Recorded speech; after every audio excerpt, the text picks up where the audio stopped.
Abdel Ghani.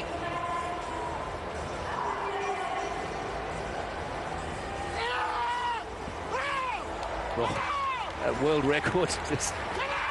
المغربي عبد الإله غاني يحقق إنجازا تاريخيا في الألعاب البارالمبية بباريس، ويهدي المغرب الميدالية الذهبية الأولى له في المنافسات.